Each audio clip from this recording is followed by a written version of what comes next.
Tabletop role-playing game year in review. Ask me anything with the OGGM at 9:04 in the morning on this, the 30th day of December 2024. The weather is being weird here at Site B. Hopefully you are all safe and warm and healthy and happy. And thank you for taking a few moments out of your day to listen to me babble on this, the day before New Year's or whatever, you know.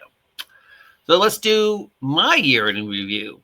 What are the big stories for my year? Because apparently I'm ending the year as an ineffectual, straw man, mediocre, ungodly heathen who has been spanked and has nothing to offer. And I'm crying in the corner because I'm a pathological liar. And I got called out. I'm also a GM Grumpy McGrump who got kicked out of the OSR. So apparently I did nothing this year.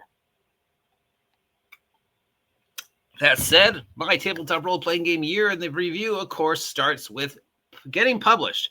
And getting published both through the Red Room, ending my relationship with the Red Room, and working with Grim Jim at Postmortem Studios, which I thought would be more successful than it was. But, 2025 is a different year, and hopefully my sales will pick up.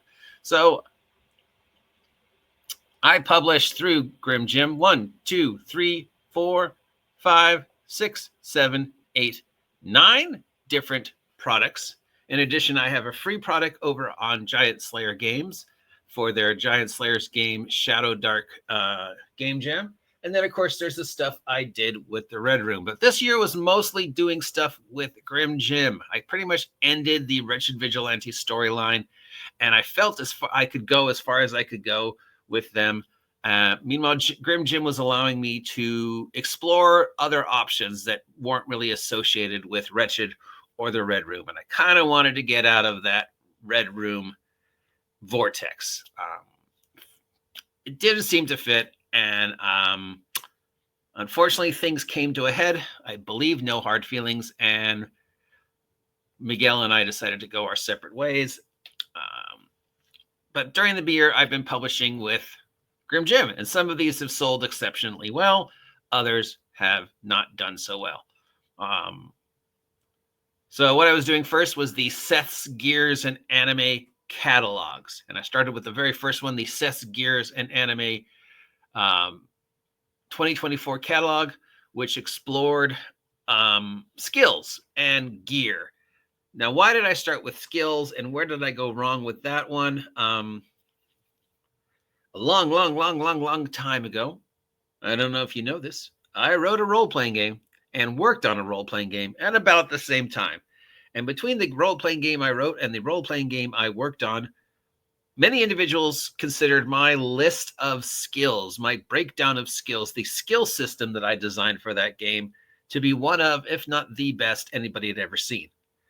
The rest of the game was bullshit.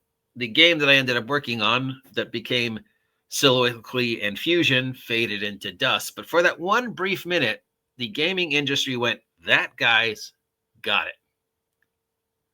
And then, of course, I never returned to it. I decided to return to it and redo it this year with this. And I think I did a pretty good job. I would say it's 99% on par with what I wrote 10,000 years ago, except I forgot to mention that it wasn't really a skill system. It was more of an encyclopedia of every gaming skill that I could think of. So, yeah, that was the one problem. And then I also tried to do the same thing with stuff. I tried to do as a complete breakdown of stuff as I could think of. And that became the whole genesis for the Seth's Gear and Ammo catalog. We did the Back to School catalog, where I released a lot of stuff that was sort of themed around back to school. We did the Christmas catalog.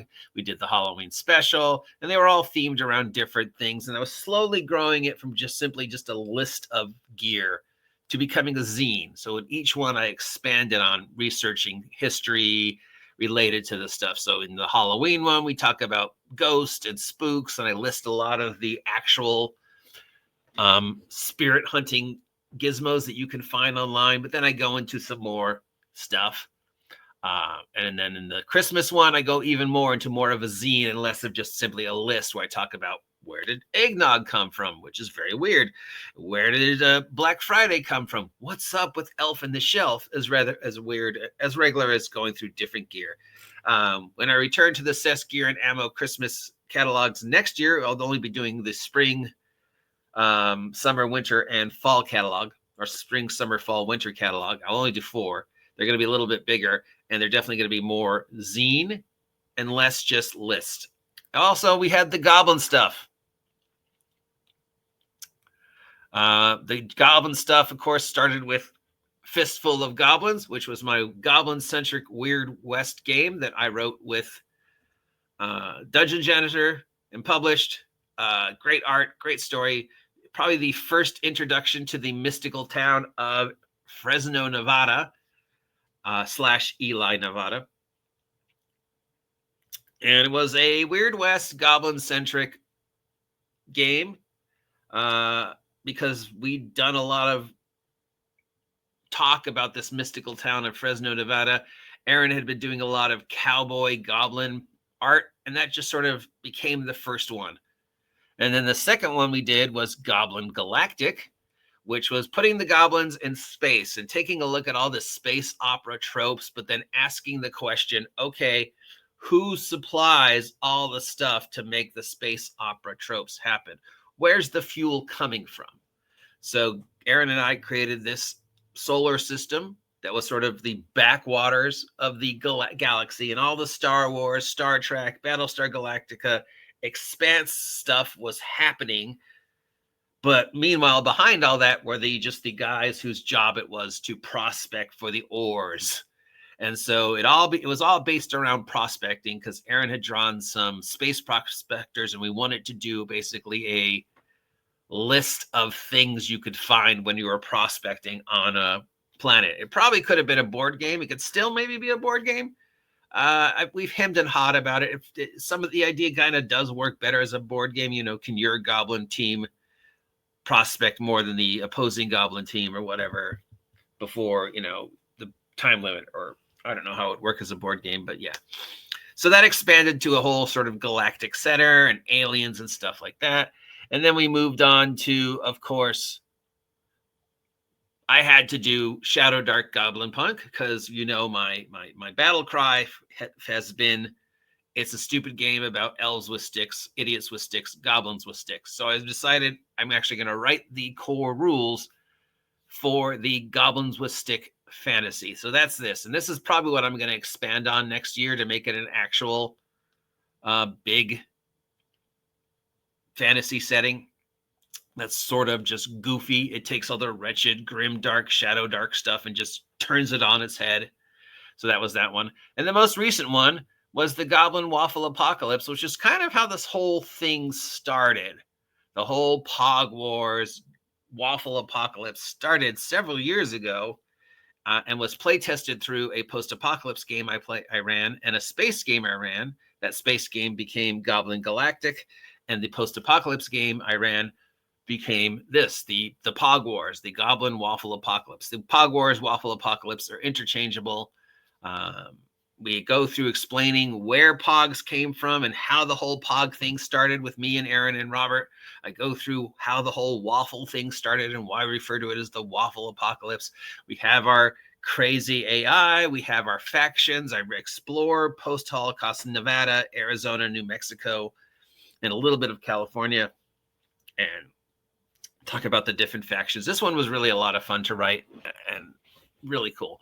So I got published. I published 9-10 things this year through Grim Jim. So there's me not doing anything, accomplishing anything, being mediocre. There we go. I also got nominated for an award. I was nominated for the Diana Jones Gaming Award. I was nominated for some awards outside of gaming, but I don't think you care about me winning poetry awards, or maybe you do. I don't know. But I got nominated for the Diana Jones Award for Excellence in Gaming. I didn't win it, but I got nominated.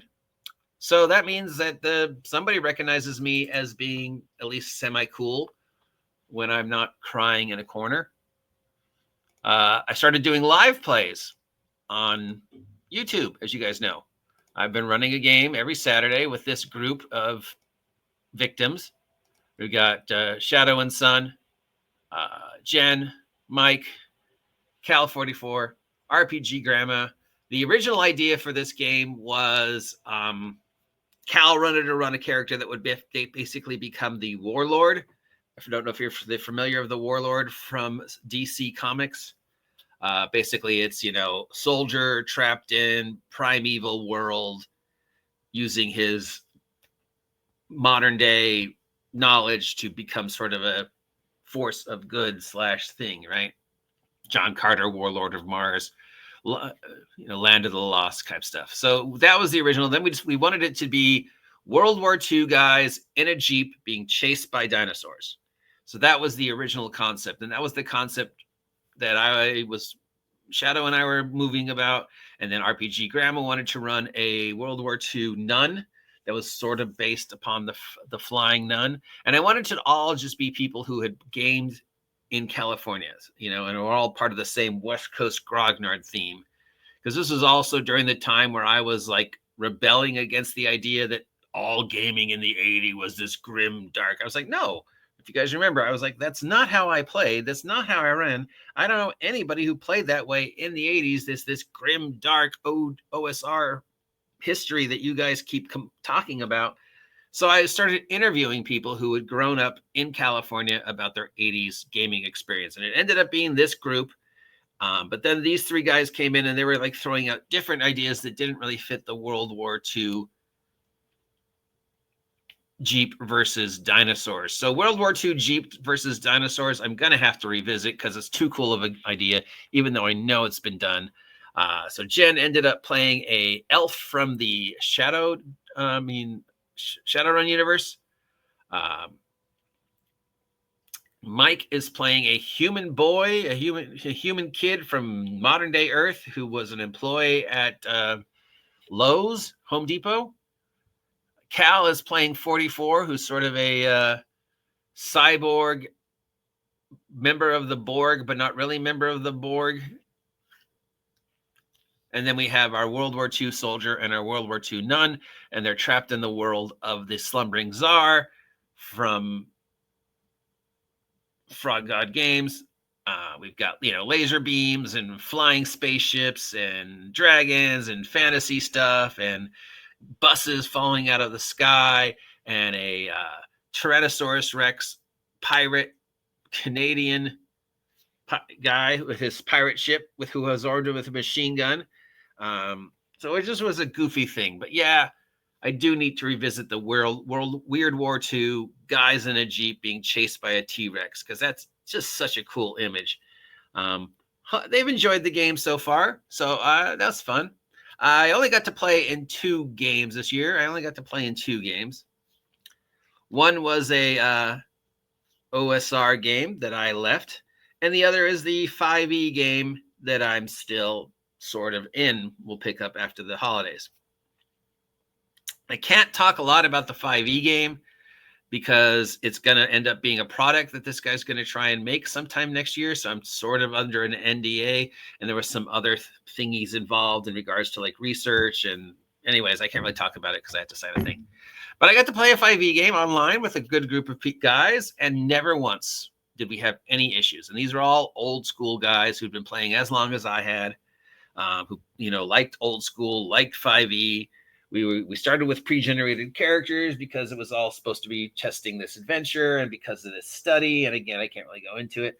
I've mentioned before that I played a Minotaur assassin fisherman,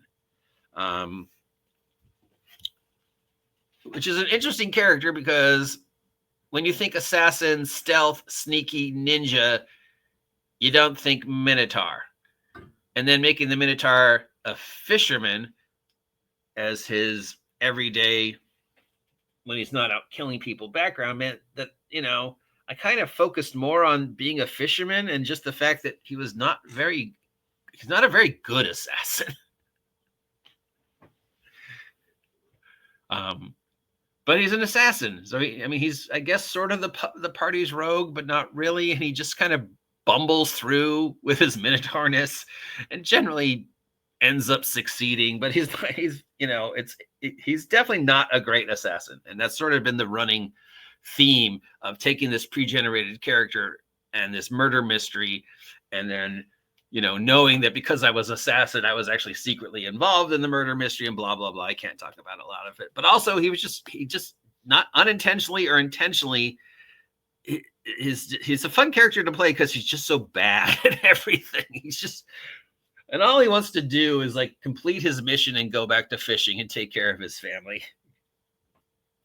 And then I got to play in an old school game with one of the supposed expert DMs who are experts at gaming. And I got to say, guys, every so-called OSR DM I've played with in the last 5-6 years, since before the Holocaust all the way up to today, have been awful.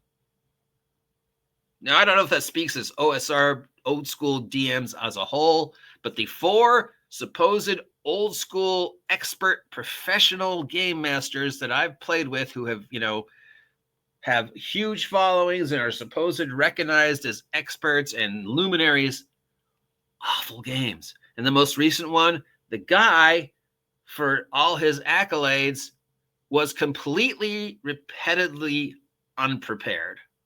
We would just pause the game for 5, 10, 15, 20 minutes while he went through the random tables to generate the encounters and generate the monsters and generate the monster treasure. And literally, there's all things you could have done ahead of time. And also part of it, you were running scripted stuff. You're running modules. So you, again, that should have either been already in the module or you should have gone ahead to stop in the middle of a game.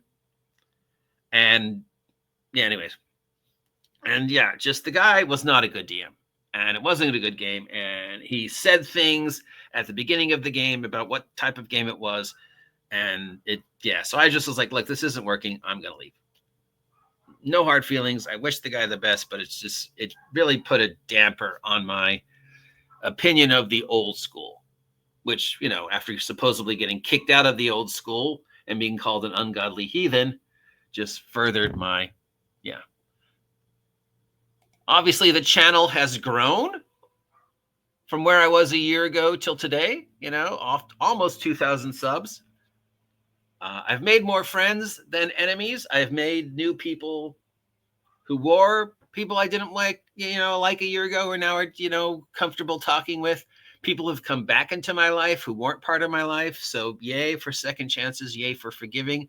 You know, if it wasn't second chances, I wouldn't be working with Aaron again, because he and I had lost contact, Aaron being the dungeon generator. I wouldn't have been talking with Matthew Broman again. So second chances, forgiveness. Yeah.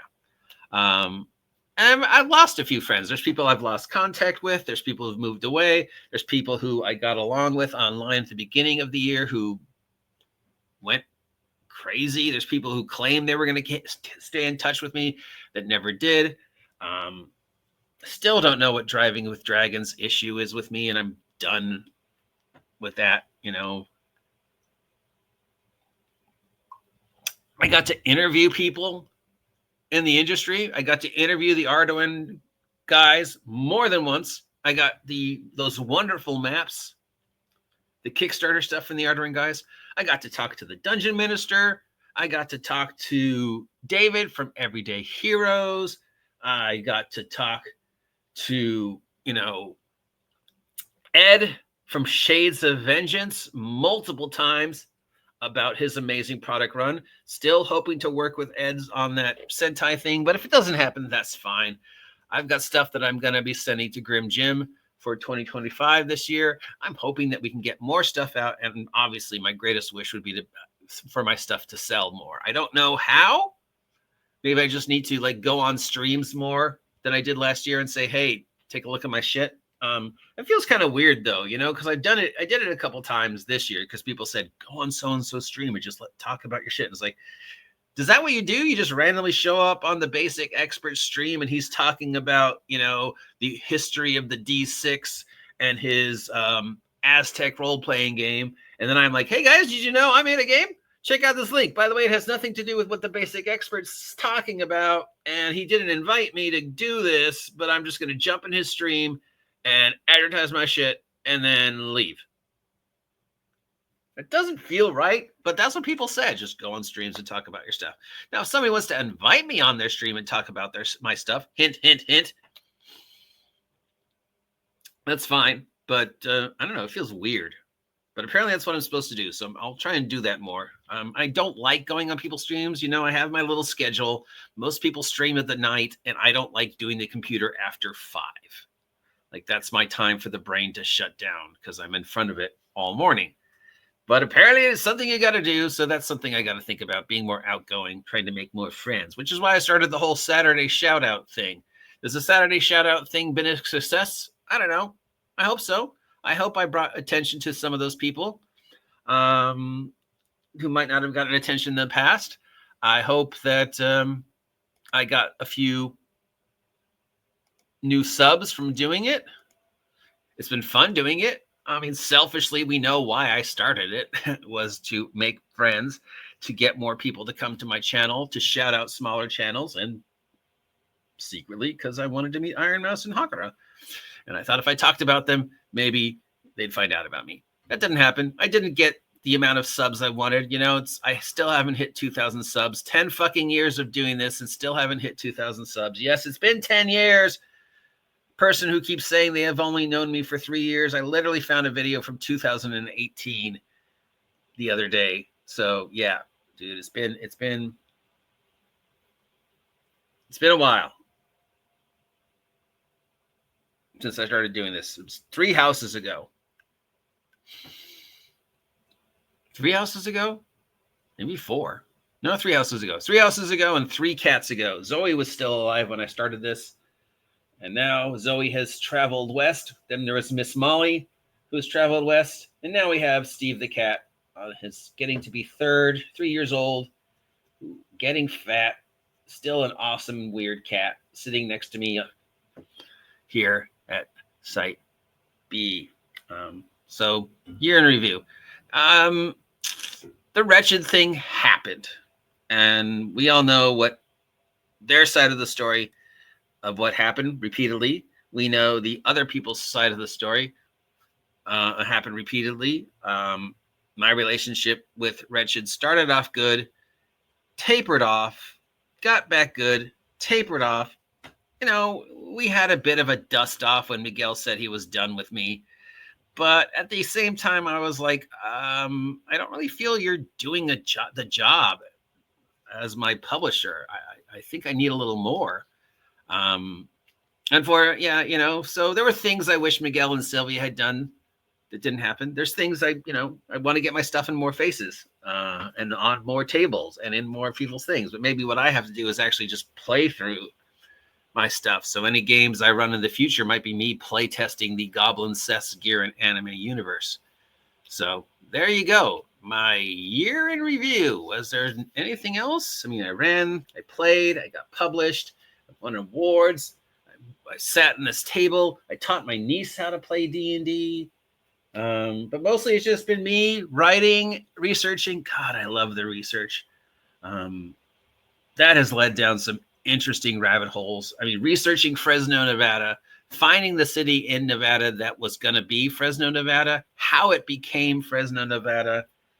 That's a whole separate story. But thank you very much to Eli Nevada's websites and Chamber of Commerce for all the information I found over the year to take the small little town of Eli, Nevada and turn it into Fresno. Hopefully I've helped your guys' tourism. I don't know. But yeah, that's probably another talk because I've already talked for almost a half an hour. But anyways, thanks for a wonderful year. That's my year in review. Did I miss anything? I probably did. Talk to you later. Have a great day.